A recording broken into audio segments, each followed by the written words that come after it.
간단히 말하자면 블루베리를 꾸준히 섭취하시면 기억력, 집중력을 향상시키고 치매를 예방하는 데에도 조금이나마 도움을 줄 수 있다는 것이에요. 뇌혈관 질환 등으로 이미 아스피린과 같은 혈전 용해제를 복용하고 계신 분들이 블루베리를 과잉 섭취하게 되면 문제가 발생할 수 있으니 섭취를 주의하셔야 합니다. 각자 자신의 체질에 맞게 드시는 게 가장 좋겠습니다. 블루베리는 세계 10대 건강식품에 들어갈 만큼 우리 몸을 건강하게 하는데 도움이 되는 과일입니다. 최근 10년간 소비량이 가장 많이 늘어난 과일이기도 한데요. 특히 50대 이상에서 급속도로 섭취량이 늘어나고 있습니다. 이렇게 섭취량이 급속도로 올라가고 있는 이유는 블루베리가 먹기에도 편하고 건강에도 좋다고 알려져 있기 때문인데요. 냉동 블루베리의 판매량도 함께 증가하고 있습니다. 냉동 블루베리를 씻지 않고 그냥 드시는 분들이 많아지고 있는데요. 누구는 그냥 먹어도 된다.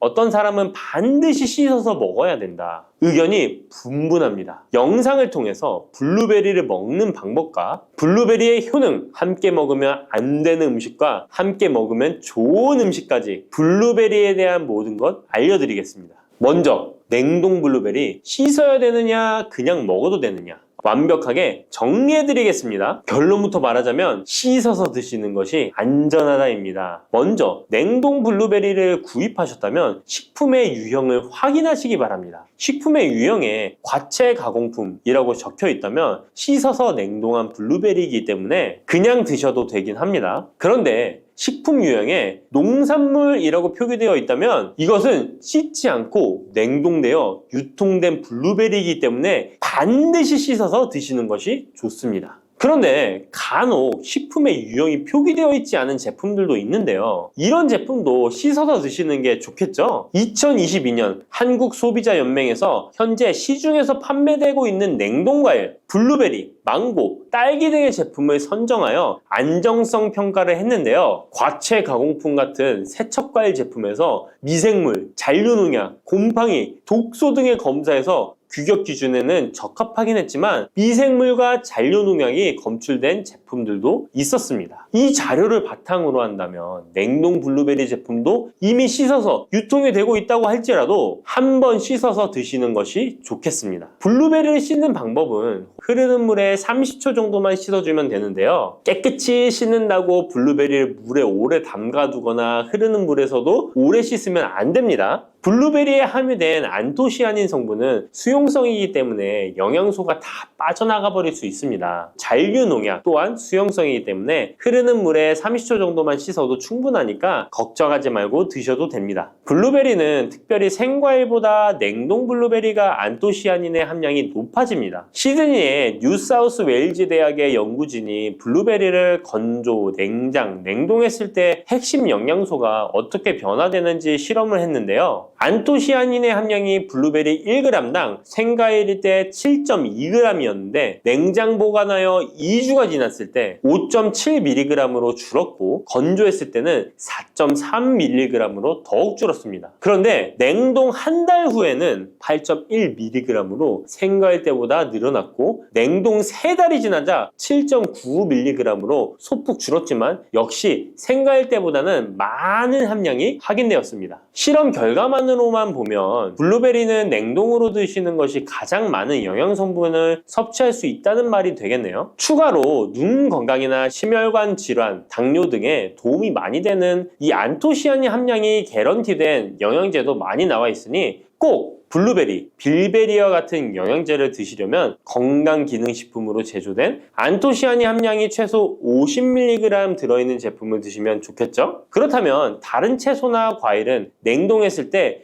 핵심 영양소의 함량이 어떻게 될까요? 영양소에 따라 보존력이 강한 것도 있고 약한 것도 있는데요. 딸기의 한 종류인 라즈베리는 폴리페놀이 핵심 영양소인데요. 생과일 때보다 냉동일 때 킬로그램당 폴리페놀의 함량이 100mg 정도 상승하는 것으로 나타났습니다. 당근의 경우에는 핵심 영양소가 베타카로틴인데요. 냉동 보관했을 때 3개월이 지나면 베타카로틴의 함량이 현저히 감소하는 것으로 확인되었습니다. 이렇듯 냉동 채소, 냉동 과일은 핵심 영양 성분에 따라 함량이 높아질 수도 있고 낮아질 수도 있습니다. 냉동 블루베리를 구입하셔서 보관할 때는 주의할 사항이 있습니다. 판매되는 냉동 블루베리는 대량으로 포장되어 있는데요. 한 번에 드실 수 없는 양이죠. 냉동 블루베리는 해동해서 드시게 되면 녹으면서 안토시아닌까지 함께 녹아 나오기 때문에 냉동실에서 꺼내 바로 드시는 것이 좋습니다. 혹시나 해동이 되었다면 다시 냉동하시면 안 됩니다. 해동이 되면서 미생물이 증식을 하게 되며 그 상태로 냉동을 하면 미생물까지 함께 냉동이 되고 그것을 드시게 되면 복통, 설사를 유발할 수 있습니다. 자, 이제 블루베리의 효능에 대해 알아보겠습니다. 블루베리의 핵심 영양소인 안토시아닌은 폴리페놀의 일종으로 식물에 많이 함유된 청자색을 띠는 성분인데요.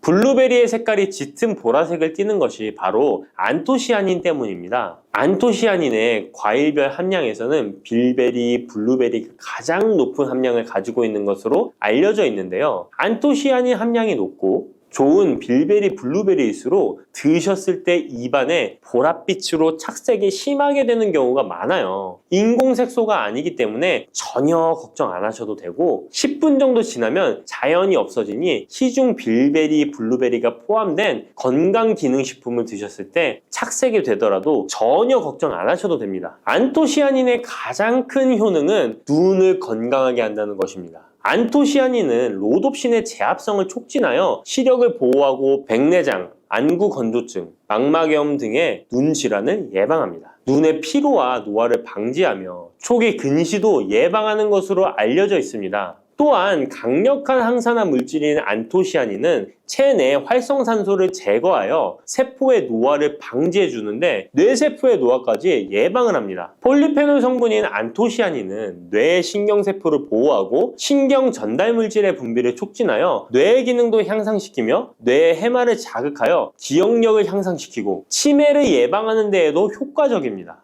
테로스틸벤 성분이 뇌의 신경 전달 물질인 도파민과 노르에피네프린의 분비를 촉진하여 집중력을 향상시키는 데에도 도움을 주는 것으로 알려져 있습니다. 간단히 말하자면 블루베리를 꾸준히 섭취하시면 기억력, 집중력을 향상시키고 치매를 예방하는 데에도 조금이나마 도움을 줄 수 있다는 것이에요. 또한 활성산소를 제거하는 안토시아닌은 피부 미용에도 좋은 효능을 발휘하는데요. 피부 노화를 방지할 뿐만 아니라 염증을 제거하고 억제하는 효과도 있어서 여드름, 피부를 개선하는 데에도 도움이 됩니다. 또한 비타민과 미네랄이 풍부하여 피부를 건강하게 유지하고 풍부한 안토시아닌과 비타민C는 피부의 수분을 유지하는 데 도움을 주어 주름을 예방하고 피부톤을 밝게 하는 데에도 도움을 줍니다. 그리고 풍부한 식이섬유는 장의 운동을 촉진시켜주고 장내의 노폐물을 흡착하고 배출시켜 피부 트러블을 개선하는 효과도 있습니다. 나이가 들면서 머리숱도 많이 줄어들게 되어 탈모로 걱정하시는 분들도 늘어나는데요. 블루베리는 탈모 예방에도 효과적이에요. 블루베리의 안토시아닌은 튼튼한 모발이 자라날 수 있도록 모낭세포를 자극해주고 두피세포의 노화를 예방하여 탈모를 예방하게 되는 것입니다. 또한 블루베리에 함유된 비타민C는 머리카락 조직 형성에 필수적인 성분이고 콜라겐 생성을 촉진하여 모발을 강화하고 두피 건강을 증진하는 데에도 도움이 됩니다. 항산화 성분인 안토시아닌은 머리카락 세포를 손상시키는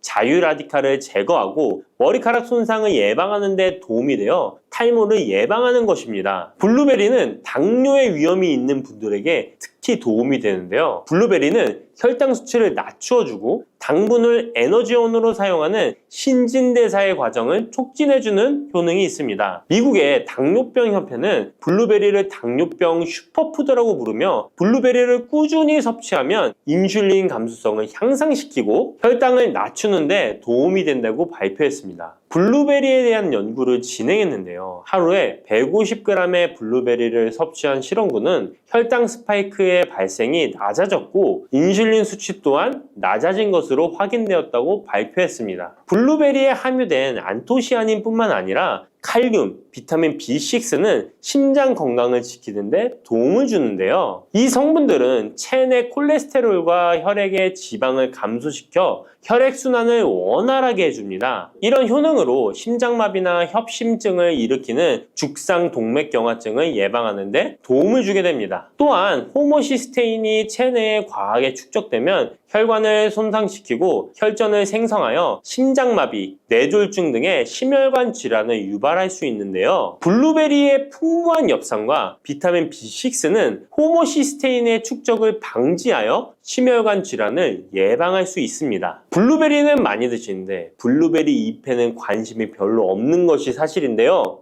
블루베리 잎이 열매의 항산화 효능보다 뛰어나다는 사실 알고 계신가요? 블루베리 잎은 열매보다 안토시아닌 함량이 높고 또한 폴리페놀의 일종인 클로로겐산의 함량도 높아 열매보다 항산화 효과가 20에서 30배 높은 것으로 알려져 있습니다. 놀랍지 않나요? 이러한 블루베리 잎은 차로 우려서 드시면 되는데요. 물 1리터에 잎 4g을 넣고 10분 정도 끓인 후에 식혀서 드시면 됩니다.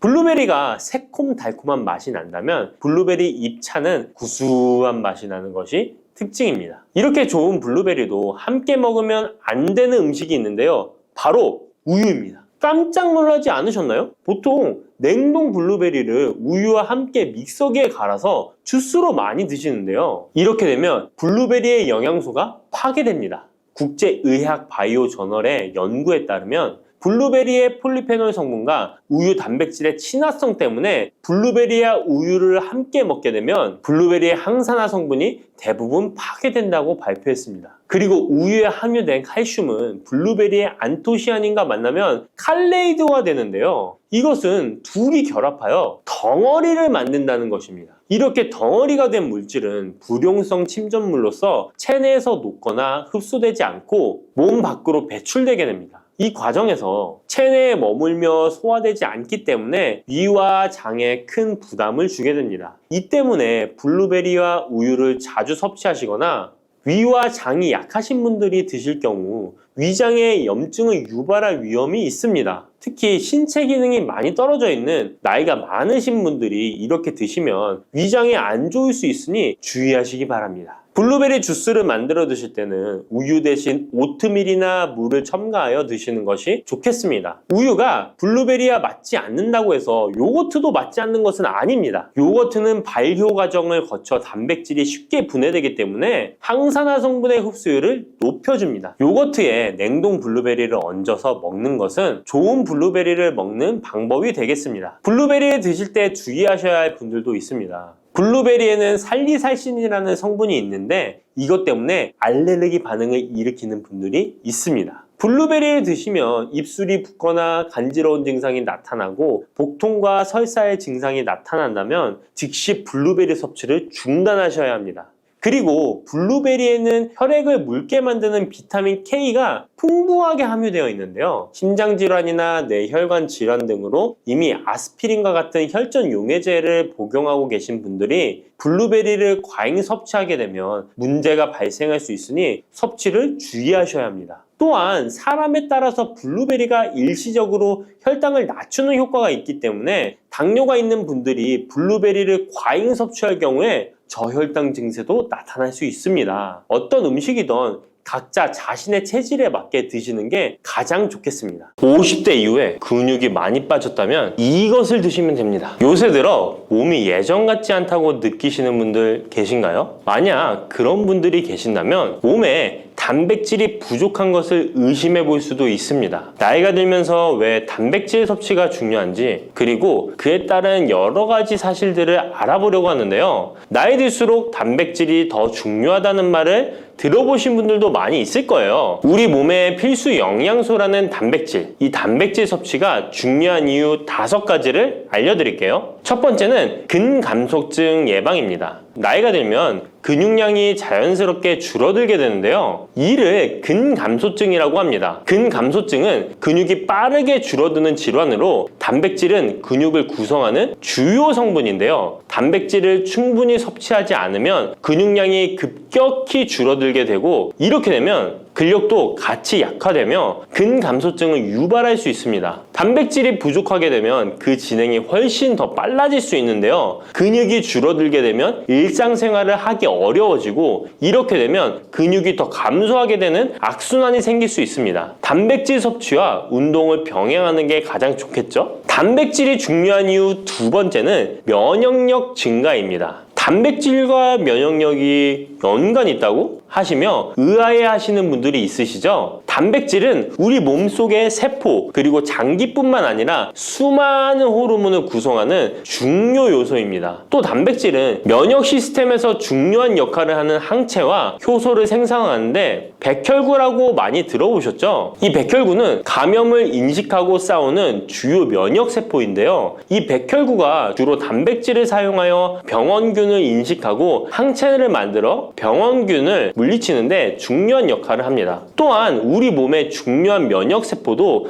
감염에 대응할 때 단백질을 사용하여 신호를 보내고 병원균을 파괴하는 작용을 합니다. 나이가 들면서 면역 시스템이 약해지기 쉬운데 그럴수록 단백질을 충분히 섭취하면 면역력을 높일 수 있습니다. 단백질 섭취가 중요한 이유 세 번째는 심혈관계 질환 예방입니다. 단백질은 심혈관 건강에도 영향을 주는데요. 특히 식물성 단백질이 도움을 줍니다. 예를 들자면 콩류와 견과류 등은 나쁜 콜레스테롤인 LDL의 수치를 낮추고 심혈관계 질환의 위험을 줄이는데 도움이 됩니다. 특히 노년층에서 단백질 섭취는 고혈압, 동맥경화증, 심장병 등을 예방하는 데 중요한 역할을 합니다. 네 번째는 피부의 탄력 저하를 예방합니다. 피부의 주 성분 중 하나인 콜라겐은 단백질로 이루어져 있는데요. 나이가 들면 콜라겐이 자연스럽게 감소하게 되는데 이로 인해 피부 탄력이 떨어지고 주름이 생깁니다. 이때 단백질을 충분히 섭취하면 피부 건강에도 좋은 영향을 주는데요. 단백질 공급은 피부 재생을 촉진시켜 피부 건강을 유지하는 데 도움을 줍니다. 다섯 번째는 골다공증 예방입니다. 나이 드신 여성분들은 특히 더 주목해주세요. 질병관리청의 보도자료에 따르면 대한민국 50세 이상의 골다공증 유병률은 22.5%로 약 5명 중 1명은 골다공증이 있는데요. 골다공증은 조용한 뼈 도둑이라고 불릴 정도로 초기 증상이 뚜렷하게 보이지 않지만 골다공증이 한 번 생기면 이로 인한 고관절, 척추, 손목 등의 골절이 생기기 쉽고 이로 인해 합병증 위험 또한 증가하는데요. 이 골다공증을 예방하는 데 중요한 요소가 바로 단백질입니다. 단백질은 뼈를 구성하는 중요한 요소 중 하나인데요. 뼈의 건강을 유지하는 데 필요한 칼슘과 함께 단백질은 뼈의 구조를 안정화시키고 골밀도를 높여서 골다공증을 예방하는 데 중요한 역할을 합니다. 한마디로 노년층에서 우리가 흔히 알고 있는 칼슘과 비타민 D와 함께 단백질 섭취를 증가시키면 뼈가 약해지는 것을 방지할 수 있습니다. 이렇게 중요한 우리 몸속의 단백질이 혹시 부족하게 된다면 무슨 일이 일어날까요? 단백질이 부족하면 여러 가지 신체 기능에 문제가 생기는데요. 첫 번째는 인지 기능 저하와 치매입니다. 단백질 부족이 치매를 유발한다니 놀라셨나요? 연구에 따르면 단백질이 뇌 건강을 유지하는 데 아주 중요한 역할을 합니다. 특히 기억력에 많은 영향을 주는데요. 단백질은 뇌에서 신경 전달 물질을 만들고 뇌세포의 구조를 유지하는 데 도움을 줍니다. 특히 학습과 기억력에 영향을 주는 시냅스에서 발생하는 신경 전달 물질의 방출과 수용체 활성화는 대부분 단백질에 의해 조절되는데 예를 들어 NMDA 수용체와 AMPA 수용체는 기억 형성에 중요한 역할을 하며 이것들은 모두 단백질로 구성되어 있습니다. 그래서 충분한 단백질을 공급받지 못하면 뇌 기능이 떨어지고 치매나 인지 기능 저하의 위험이 점점 커질 수 있는 가능성이 있다는 것이에요. 이러한 단백질 섭취가 우리 몸에 얼마나 중요한 영향을 끼치는지 다시 한번 아셨죠? 또 단백질이 부족하면 탈모도 일어날 수 있다는 거 아시나요? 혹시 머리카락이 점점 얇아지고 있는 거나 빠지고 있는 것 같다고 느끼시나요? 탈모도 단백질 부족과 관련이 있습니다. 우리 머리카락도 단백질인 케라틴으로 주로 이루어져 있기 때문에 단백질이 부족하면 머리카락이 자연스레 약해지고 그 증상이 점점 심해지면 탈모가 올 수 있습니다. 우리가 광고로 많이 접하는 탈모 영양제 같은 경우도 맥주 효모 성분과 머리카락을 이루고 있는 아미노산 단백질로 구성이 되어 있는 것을 보면 쉽게 이해가 가실 거예요. 그러니 건강한 모발을 생각한다면 단백질을 잊지 말고 섭취해야겠죠? 그런데 말입니다. 왜 노년층이 단백질을 더 많이 섭취해야 하는 걸까요? 젊은 사람들보다 더 중요한 이유가 있을까요? 그 이유는 노년층은 근육이 자연스럽게 감소하고 신진대사도 느려져서 기초대사량이 감소하기 때문에 체지방률이 증가할 수 있고 단백질의 체내 합성 능력 또한 떨어지게 되는데요. 그러면 근육량이 줄어들게 되고 그만큼 신체 활동도 힘들어지면서 일상생활에서 어려움을 겪을 수 있는 것입니다. 그래서 노년층일수록 단백질을 충분히 섭취해서 근육을 유지하는 게 매우 중요하답니다. 그런데 노년층은 소화 기능이 떨어지기 때문에 사실 고기나 생선 같은 동물성 단백질을 섭취하는 게 불편할 수 있고 또 나이가 드시면서 식사량이 감소하거나 식사 준비의 번거로움도 매끼 단백질을 챙겨 먹는데 어려움을 주는 게 사실입니다. 그래서 혼자 지내시는 분들은 더욱더 단백질 섭취가 어렵기도 합니다. 또한 어떤 분들은 체중 증가를 걱정해서 단백질이 고칼로리라고 생각해서 드시기를 꺼려 하기도 하고요. 그렇다고 해서 섭취하기 어렵다고 단백질의 섭취를 멀리해서는 절대 안 됩니다. 우리 몸에 이렇게 필수적인 단백질을 충분히 섭취하기 좋은 음식에는 무엇이 있을까요? 단백질을 섭취하기 좋은 추천 음식 4가지 바로 소개해 드릴게요. 첫 번째 식품은 계란입니다. 사실 단백질 하면 가장 먼저 떠오르는 식품이 계란인데요. 계란 2알만 드셔도 하루에 필요한 단백질의 20%를 섭취할 수 있다는 거 아셨나요? 특히 계란의 단백질은 완전 단백질로 분류되는데요. 이는 우리 몸이 제대로 기능하는 데 필요한 필수 아미노산을 포함한다는 것을 뜻해요. 계란은 단백질뿐만 아니라 비타민 A, D, E도 함유하고 있어 건강에 매우 좋은데요. 계란은 자연적으로 비타민 D를 함유하고 있는 드문 식품 중 하나입니다. 또한 계란 노른자에는 칼슘, 구리, 요오드, 철분, 망간, 인, 셀레늄, 아연도 풍부하게 함유하고 있어서 계란을 먹으면 많은 영양소를 쉽게 섭취할 수 있는 거죠. 두 번째 식품은 생선입니다. 등푸른 생선 좋다는 이야기는 누구나 한 번쯤 들어보셨을 텐데요. 사실 등푸른 생선뿐만 아니라 다른 생선도 저지방, 고단백 식품으로 다른 고단백 식품인 육류에 비해 지방 함량이 낮고 필요 영양소는 그대로 제공해줍니다. 생선에는 단백질과 함께 오메가3 지방산도 풍부하게 함유되어 있어 심혈관 건강에 좋죠. 특히 연어, 고등어, 참치 같은 생선은 단백질뿐만 아니라 항염증 효과도 있습니다. 그리고 대구 같은 백색 생선은 지방 함량이 매우 적고 단백질은 상대적으로 많아서 체중 걱정이신 분들이나 다이어트를 하는 사람들에게 더욱 좋은 생선입니다. 등푸른 생선도 지방 함량은 높지만 이 지방이 건강에 유익한 오메가3 지방산이기 때문에 건강에 도움이 되는데요. 생선의 단백질은 다른 육류나 콩류보다 소화가 편하고 생선의 살은 비교적 부드러운 섬유질을 가지고 있어서 소화가 빠르고 몸에서 쉽게 흡수됩니다. 세 번째는 유단백 식품인 우유나 요거트 같은 유제품입니다. 특히 노년층에서는 유제품을 섭취하면 칼슘도 함께 챙길 수 있어서 골다공증 예방에도 도움이 되는데요. 유제품에 포함된 단백질은 고품질 단백질입니다. 고품질 단백질은 신체가 효율적으로 사용하고 필요한 아미노산을 모두 공급하는 단백질을 말하는데요. 유제품에 포함된 주요 단백질은 카제인과 웨이로 2가지 모두 필수 아미노산을 풍부하게 포함하고 있습니다. 웨이 단백질은 소화가 쉽기 때문에 운동 직후 우유를 섭취하시면 근육에 아미노산을 빠르게 공급할 수 있고 카제인은 천천히 흡수되어 장시간 동안 일정한 수준의 아미노산을 제공해 근육 손실을 방지하는 데 도움을 줍니다. 하지만 우유를 먹으면 속이 불편하신 분들도 계시죠? 많은 사람들이 유제품을 섭취할 때 소화 불편을 겪을 수 있는데 특히 락토스 불내증, 즉 유당 불내증이 있는 경우입니다.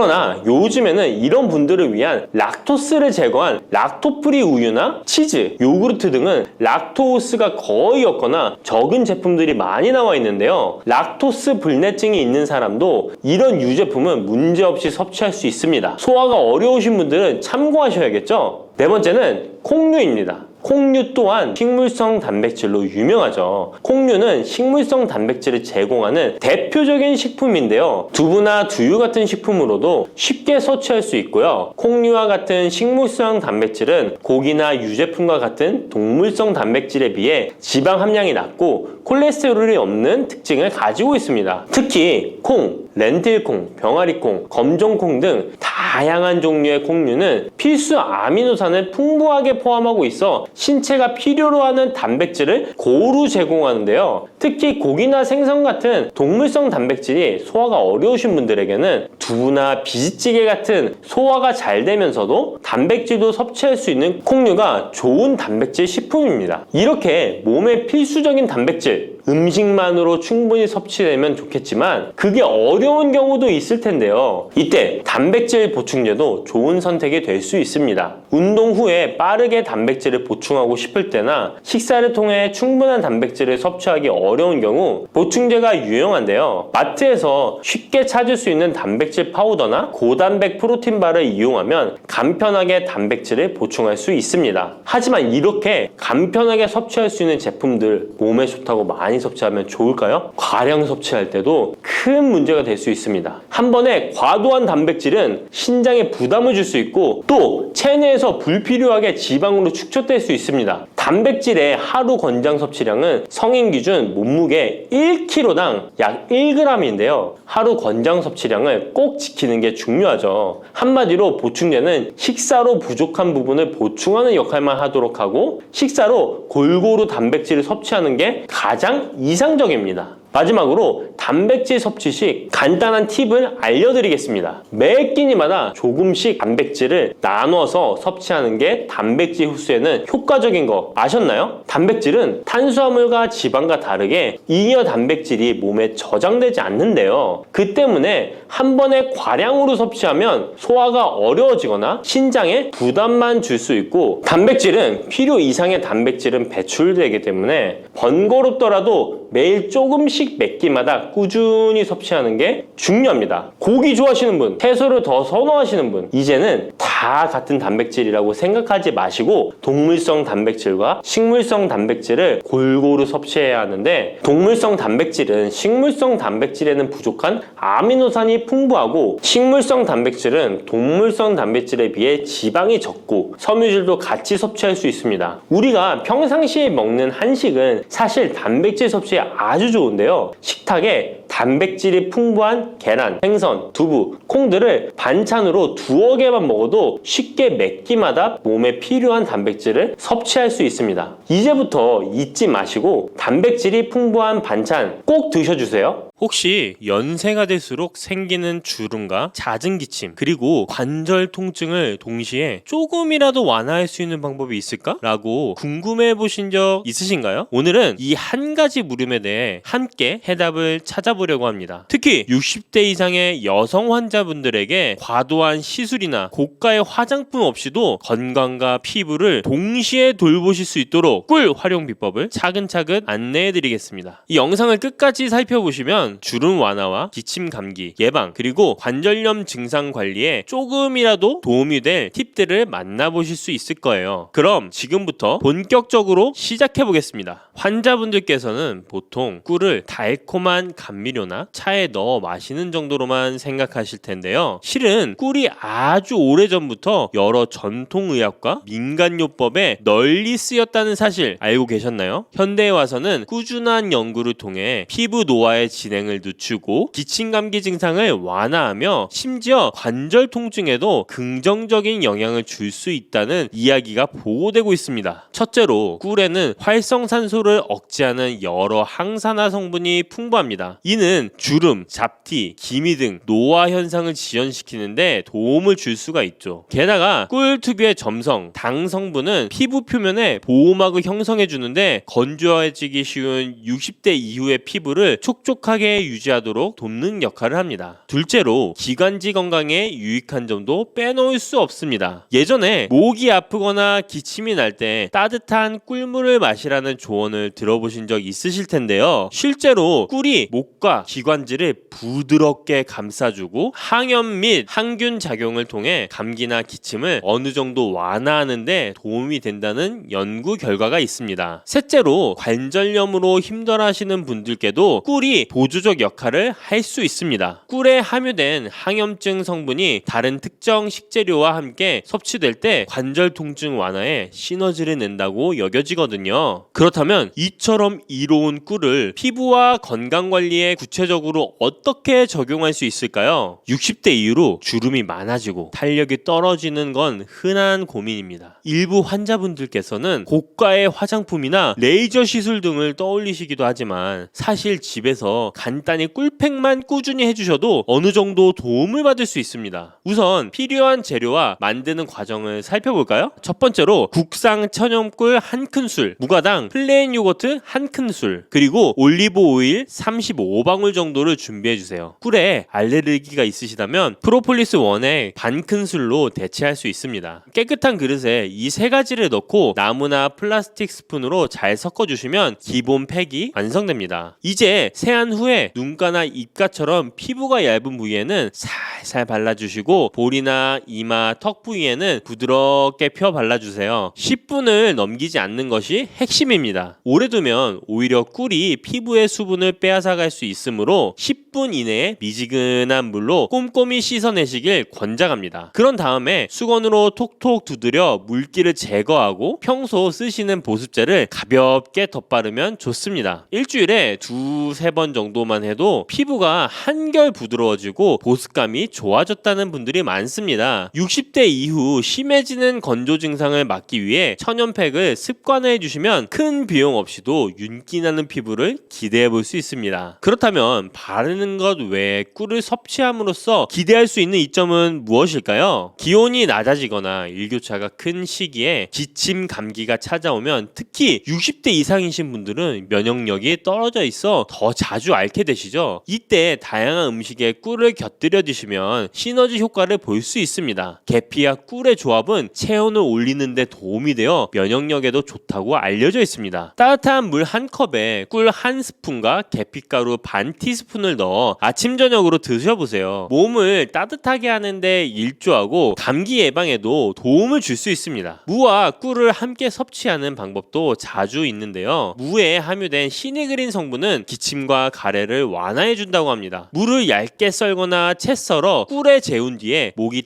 따끔거리거나 기침이 심할 때 한 스푼씩 드시면 간편하면서도 인기가 좋죠. 추가로 오미자와 꿀, 생강과 꿀, 마늘과 꿀 조합도 잘 알려져 있습니다. 오미자와 꿀은 기관지를 보호하고 마른 기침을 줄이는데 생강과 꿀은 몸을 따뜻하게 하면서 감기 초기 증상을 누그러뜨리고 마늘과 꿀은 전반적인 면역력과 혈액순환 개선에 보탬이 된다는 후기가 있습니다. 이처럼 효능이 뛰어난 꿀을 고를 때 무엇을 기준으로 봐야 하며 또 어떻게 보관해야 좋은 효과를 온전히 누릴 수 있을까요? 시중에 나와 있는 꿀 중에서는 벌에게 설탕물을 먹여서 인위적으로 채밀한 사양꿀도 있고 벌이 꽃에서 직접 채밀한 천연꿀도 있습니다. 가격이 너무 싼 꿀은 사양꿀일 가능성이 높으므로 구입 시에 조금 더 세심한 확인이 필요합니다. 보통 국산 천연꿀은 탄소 동위원소 비율 검사에서 22에서 33% 사이가 나오곤 합니다. 실구매 시에는 국산 벌꿀 혹은 천연 벌꿀이라고 명시되어 있는지 어느 지역 양봉장에서 생산했는지도 꼼꼼히 살펴보세요. 보관할 때는 꿀이 항균 작용 덕분에 오래 보관해도 잘 상하지 않는다고 하지만 높은 온도나 직사광선을 장기간 받으면 향과 맛이 변질될 수 있으니까 유의하셔야 합니다. 가능하면 직사광선을 피한 서늘한 실온에서 보관하고 꿀을 덜었을 때는 깨끗한 나무나 플라스틱 스푼을 사용해 주세요. 사용한 수저에 다른 음식물이 남아있는 상태로 꿀병에 넣었다 빼면 세균이 옮을 수 있으니까 특히 조심하시길 바랍니다. 그렇다면 꿀을 일상 속에서 좀 더 쉽고 쉽고 효과적으로 활용하는 방법은 무엇이 있을까요? 아침에 일어나서 몸이 찌뿌둥하거나 속이 메스꺼울 때 혹은 기침으로 목이 까슬거릴 때 간단히 꿀을 곁들여 보시는 걸 권합니다. 예를 들어 공복 상태에서 따뜻한 물에 계피와 꿀 또는 생강과 꿀을 타서 마시면 소화에도 도움이 되고 목이 불편할 때 기침 완화에 부가적 효과가 있을 수 있어요. 점심이나 저녁 식사 후에는 후식으로 빵이나 과자 같은 부담스러운 음식 대신에 무와 꿀을 차로 드셔보시는 것도 좋습니다. 무가 가래를 묽게 해주고 꿀이 기관지를 보호하면서 적당한 단맛을 더해주므로 속을 편안하게 해준다는 의견이 있습니다. 또 주에 2회에서 3회 정도 꿀팩을 해주시면 건조함과 탄력 저하가 심화되는 것을 어느 정도 지연시킬 수 있습니다. 저녁에 세안 후에 10분 이내로 꿀팩을 마친 뒤에 미온수로 씻어낸 다음에 가벼운 보습제를 발라주시고 주무시면 다음날 아침에 피부가 좀 더 부드럽게 느껴지실 거예요. 팩 전에 따뜻한 수건으로 2분 정도 찜질하고 팩을 바른 후에 손바닥으로 1분 정도 온열 마사지를 해주시면 효과가 더 커진다고 합니다. 이제 꿀을 쓰시면서 지켜야 할 유의사항도 함께 살펴볼게요. 먼저 꿀이나 올리브 오일, 요거트 등에 개인적으로 알레르기가 있을 수 있으므로 처음 사용 전에는 팔 안쪽이나 귀 뒷부분에 테스트를 해보시는 편이 안전합니다. 24시간 내에 가려움이나 붉어짐이 없으면 얼굴이나 다른 부위에 써보셔도 됩니다. 당뇨 환자분들은 바르는 것은 괜찮지만 먹는 것은 주의를 요합니다. 꿀은 당 함량이 높으므로 반드시 주치의나 영양사와 상의한 뒤에 섭취량을 조절하셔야 돼요. 또한 꿀팩을 오래 할수록 좋을 거라 생각하시고 30분 넘게 방치하시는 분도 계신데 이는 오히려 피부 수분을 뺏길 수 있으니까 10분 이내로 제한해 주세요. 꿀이 잘 상하지 않는 식품이긴 하지만 보관이 부적절하거나 개봉 후에 시간이 지나면 변질 가능성이 많이 생깁니다. 냄새, 색깔이 평소와 달라졌다면 과감히 버리고 새 제품을 쓰시는 게 안전하죠. 여기까지 꿀의 다양한 활용법과 주의점을 살펴봤는데 일부 환자분들은 잠깐 시도해보고 효과가 없으면 어쩌죠? 라는 고민을 하실 수 있습니다. 이럴 땐 어떻게 접근하시면 좋을까요? 꿀팩을 몇 번 해보고 며칠 계피 꿀물만 마신 뒤에 이렇다 할 차이가 없네 이러면서 금방 포기하기도 쉽습니다. 하지만 60대 이상의 경우에는 이미 피부와 신체가 예전과 많이 달라져 있기 때문에 한순간에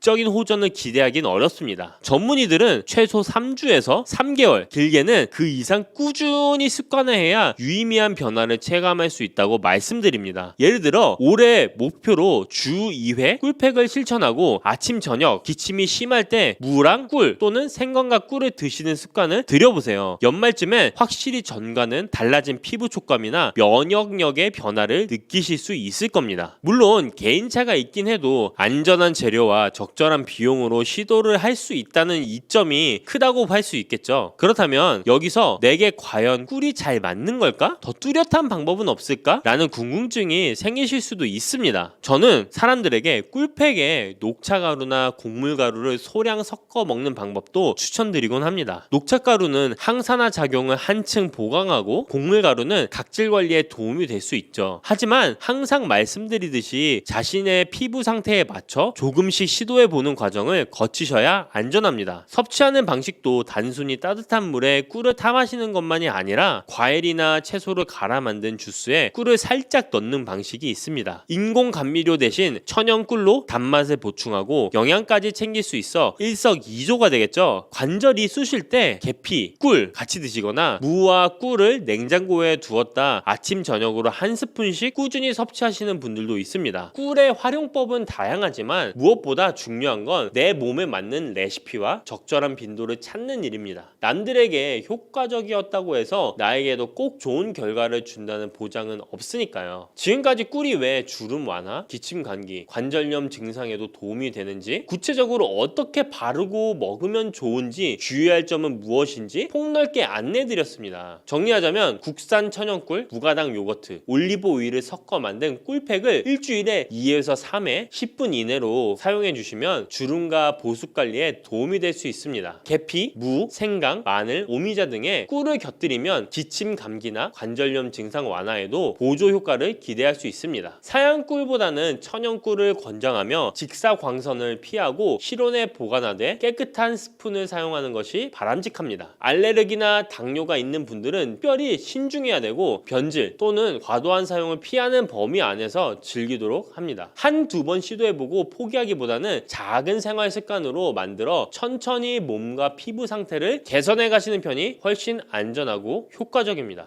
혈관을 깨끗하게 하고 당뇨를 예방하려면 땅콩을 이렇게 드셔야 합니다. 여러분, 땅콩 좋아하시는 분 있으신가요? 저는 땅콩과 건어물을 안주로 참 좋아하는데요. 이런 맛있는 땅콩이 건강에 좋은 효능들이 많다는 것 혹시 아시나요? 심심풀이 땅콩이라는 말이 있을 정도로 땅콩은 우리에게 매우 친숙한 음식인데요. 하지만 땅콩의 그 놀라운 효능을 제대로 아는 분은 많이 없을 거예요. 땅콩이 얼마나 우리 몸에 좋은 영향을 미치는지, 그리고 어떻게 섭취하면 더 좋은 효과를 볼 수 있는지 땅콩에 대해서 자세히 알아보겠습니다. 어렸을 적에 키가 작은 친구를 땅콩 같다고 놀리지 않으셨나요? 작은 땅콩 한 알에는 단백질, 지방, 탄수화물, 식이섬유는 물론 비타민 E, B군, 칼륨, 마그네슘, 철분, 폴리페놀, 폴라보노이드, 레스베라트롤 등 여러 가지 몸에 좋은 영양소가 매우 풍부하게 들어있는데요. 이렇게 영양이 풍부하고 맛도 고소한 땅콩의 놀라운 효능 7가지 바로 소개해 드릴게요. 땅콩의 놀라운 효능 첫 번째는 심혈관 질환 개선입니다. 미국 심장학회에서 땅콩을 추천 음식으로 소개한 것 알고 계신가요? 땅콩의 크기는 작지만 땅콩 안에 들어있는 영양소는 결코 작지 않습니다. 땅콩은 불포화 지방산을 많이 함유하고 있고 특히 땅콩에 함유된 모노불포화 지방산과 다불포화 지방산은 나쁜 콜레스테롤인 LDL 수치를 낮추고 좋은 콜레스테롤인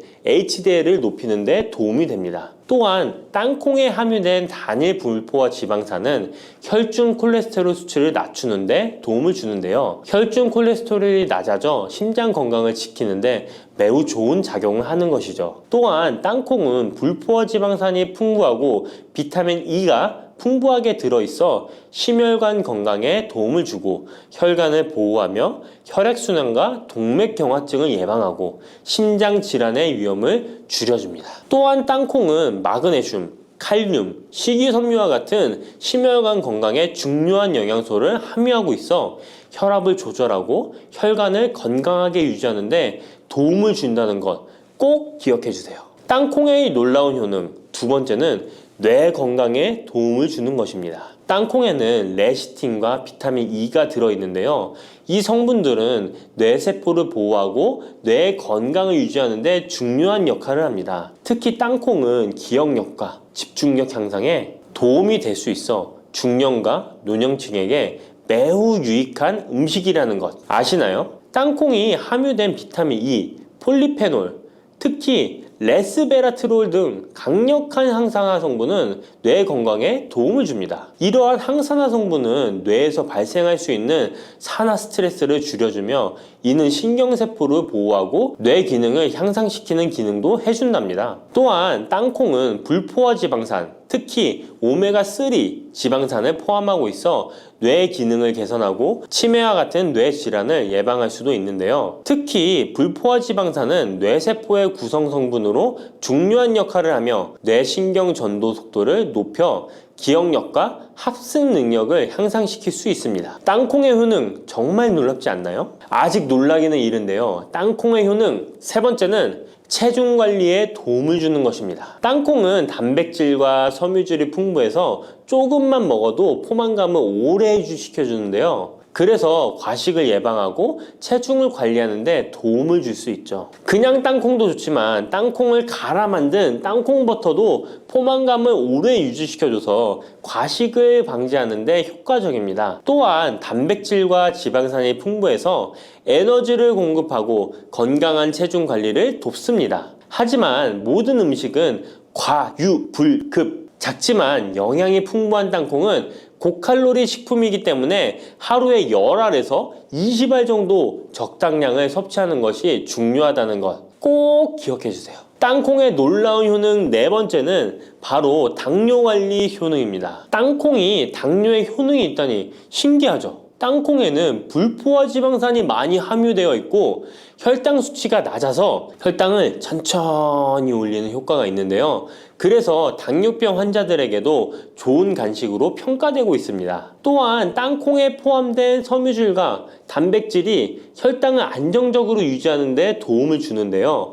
땅콩에 포함된 식이섬유 또한 혈당의 흡수를 늦추고 혈당 수치를 안정적으로 유지하는 데 도움을 준다는 것입니다. 뿐만 아니라 땅콩의 마그네슘과 비타민 B9는 인슐린 감수성을 향상시키는 데 도움을 주고 이로 인해 땅콩은 당뇨병 예방 및 혈당 관리에 탁월한 식품으로 평가되고 있죠. 땅콩의 효능 정말 놀랍지 않나요? 아직 안 끝났습니다. 땅콩의 효능 다섯 번째는 피부 건강에 도움을 주는 것입니다. 땅콩에 들어있는 비타민 E와 항산화 물질이 피부를 건강하게 유지하는 데 좋은 영향을 주는데요. 땅콩에 들어있는 비타민 E는 강력한 항산화제로 피부 세포를 자유 라디칼로부터 보호하고 피부 노화를 지연시키는 데 좋은 영향을 줍니다.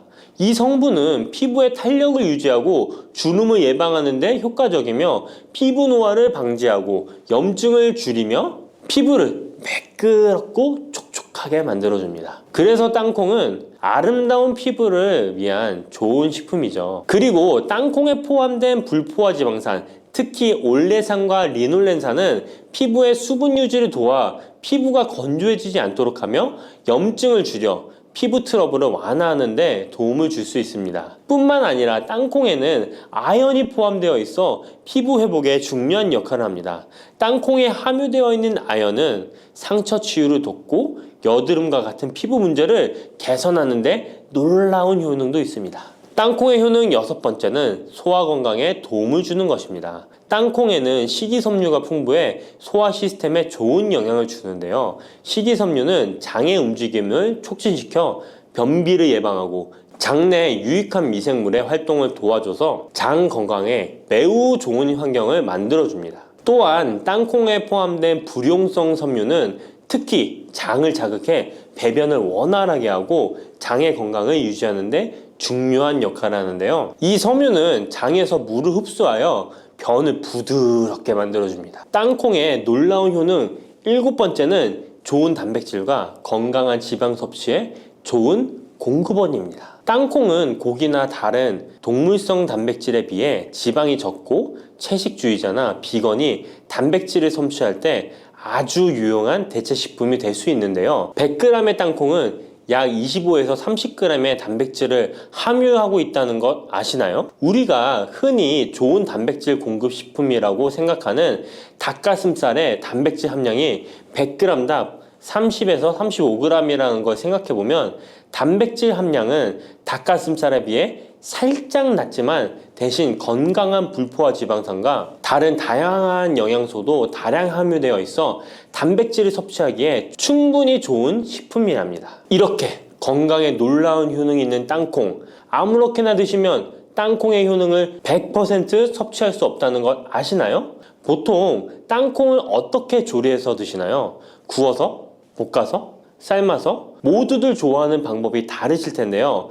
생땅콩을 먹는 것이 가장 좋다라고 들으신 분들도 있으실 거예요. 과연 땅콩을 가공하지 않고 생으로 먹는 것이 가장 좋은 방법일까요? 정답은 아니오입니다. 생땅콩에는 독성이 있을 수 있는 물질인 아플라톡신이 포함되어 있을 수 있기 때문에 이를 피하기 위해서는 반드시 충분히 익혀 먹어야 하는데요. 볶거나 구운 땅콩은 아플라톡신을 제거할 수 있어 안전하게 섭취할 수 있지만 그보다는 땅콩을 삶아서 먹는 것이 더 건강에 좋다는 것 알려드릴게요. 땅콩을 삶았을 때 더욱 건강에 좋은 이유 몇 가지가 있는데요. 바로 알려드릴게요. 첫 번째, 삶은 땅콩은 볶은 땅콩에 비해 항산화 성분이 더 많습니다. 볶을 때 일부 항산화 성분이 파괴될 수 있고, 또한 땅콩의 껍질에는 폴리페놀과 레스베라트롤이 풍부하게 함유되어 있기 때문에 땅콩을 볶은 뒤 버리는 껍질은 이런 몸에 유익한 성분들을 섭취할 수 없기 때문입니다. 두 번째, 삶은 땅콩은 과일산이 더 적고 식이섬유도 풍부한데 이로 인해 소화가 더 용이합니다. 세 번째, 삶은 땅콩은 아크릴아마이드라는 발암 물질이 덜 생성됩니다. 아크릴아마이드는 고온에서 볶을 때 발생할 수 있는데 삶은 과정에서는 이 유해 물질이 생성되지 않습니다. 이제는 건강을 위해 삶아 드셔야 한다는 것 아셨죠? 하지만 땅콩을 섭취하시기 번거롭거나 조금 더 쉽게 섭취하고 싶은 분들도 있으실 텐데요. 이런 분들은 땅콩 버터를 드시면 됩니다. 땅콩 버터는 땅콩에 버터를 넣은 거 아니야? 라고 생각하시는 분도 있으시죠? 그것은 아니고 땅콩을 계속해서 갈게 되면 크림과 같은 형태로 변하게 되는데 이게 마치 버터처럼 부드러워 땅콩 버터라고 부르는 것입니다. 땅콩 버터는 땅콩의 영양소를 그대로 담고 있어 섭취할 때 매우 편리한데요. 다만 가공된 버터에는 설탕이나 염분이 추가될 수 있기 때문에 첨가물이 없는 순수한 땅콩 버터를 선택하는 게 좋겠죠? 땅콩 버터는 샐러드 드레싱에 넣거나 통밀빵에 발라 먹으면 더욱 맛있고 건강하게 섭취할 수 있습니다. 맛도 좋고 건강에도 좋은 땅콩, 이렇게 좋은 땅콩도 섭취하실 때 몇 가지 주의할 점이 있다는 것 알고 계신가요? 땅콩을 섭취할 때 주의할 점들 알려드릴게요. 땅콩 섭취 시 유의할 점 첫 번째는 알레르기입니다. 땅콩 알레르기 있는 분은 절대 땅콩을 드시면 안 되는데요. 땅콩은 알레르기를 일으킬 수 있는 대표적인 식품이기 때문에 본인이 알레르기가 있는 걸 인지하시는 분이라면 절대 피하셔야 합니다. 땅콩 알레르기는 가벼우면 목, 혀의 가려움이나 발진 등이 일어날 수 있는데요. 만약 알레르기 증상의 정도가 심하다면 호흡곤란, 혈압저하, 아나필락시스 등 매우 심각한 반응을 일으킬 수 있으므로 알레르기 반응이 있다면 즉시 땅콩 섭취를 중단하시고 의사와 상담받는 것이 필요합니다. 또한 땅콩이 들어간 음식이 아니어도 전에 같은 조리기구를 사용해서 만든 요리도 땅콩의 성분이 남아있을 수 있어 알레르기가 있는 사람에게는 위험할 수가 있는데요. 알레르기가 있는 분은 꼭 땅콩이 들어갈 수 없는 환경에서 조리가 된 건지 확인하는 게 중요합니다. 땅콩을 섭취할 때 유의사항 두 번째는 과다 섭취입니다. 고소한 땅콩은 손으로 집어먹기도 쉬워서 한 번 먹기 시작하면 하나, 둘 계속 입으로 들어가게 되는데요. 하지만 이렇게 계속 먹다간 아무도 모르는 사이에 체중이 증가할 수 있습니다. 땅콩은 고칼로리 식품이기 때문인데요. 하루 권장 섭취량은 약 10알에서 20알 정도 넘기지 않도록 주의하시고 적당량을 섭취하는 것이 중요합니다. 세 번째, 땅콩 섭취 시 주의할 점은 염분과 설탕이 추가된 가공식품을 피하는 것입니다. 땅콩이 몸에 좋다고 해서 시중에 판매되는 땅콩 버터나 땅콩 과자까지 좋은 것은 아닌데요. 땅콩의 겉면 위에 염분이나 설탕이 많이 포함된 제품들이 있습니다. 이러한 제품을 자주 섭취하면 혈압 상승이나 당뇨 유발 등의 문제가 발생할 수 있으므로 첨가물이 적은 제품을 선택하는 것이 좋습니다. 또한 땅콩 버터를 섭취할 때도 뒤에 성분표를 꼭 확인하셔야 하는데요. 맛으로 먹는 거라면 상관없지만 건강을 위해서 땅콩 버터를 섭취하시는 것이라면 100% 땅콩으로만 만들어진 제품인지 살펴보시고 구매해야 합니다. 땅콩 섭취 시 유의할 점 네 번째는 보관이 잘 된 땅콩을 섭취해야 하는 것입니다. 땅콩이 건조된 식품이라고 생각해서 실온에 대충 보관해 놓진 않으셨나요? 땅콩은 고지방 식품으로 지방산이 많이 포함되어 있기 때문에 산패가 될 수 있는데요. 산패된 지방산은 인체에 유해한 물질인 과산화지질을 생성할 수 있으며 이는 세포와 조직에 손상을 일으킬 수 있습니다. 땅콩이 보관 상태가 부적절해지면 곰팡이가 자주 발생하는데 이 곰팡이는 아플라톡신이라는 독소를 생성할 수 있습니다. 아플라톡신은 강력한 발암 물질로 알려져 있으며 장기적으로 섭취할 경우 간에 손상을 주거나 간암을 일으킬 수 있는 위험한 물질이죠. 따라서 땅콩을 보관할 때는 통풍이 잘 되고 건조한 장소에 보관해야 하며 곰팡이가 발생한 땅콩은 절대 섭취해서는 안 됩니다.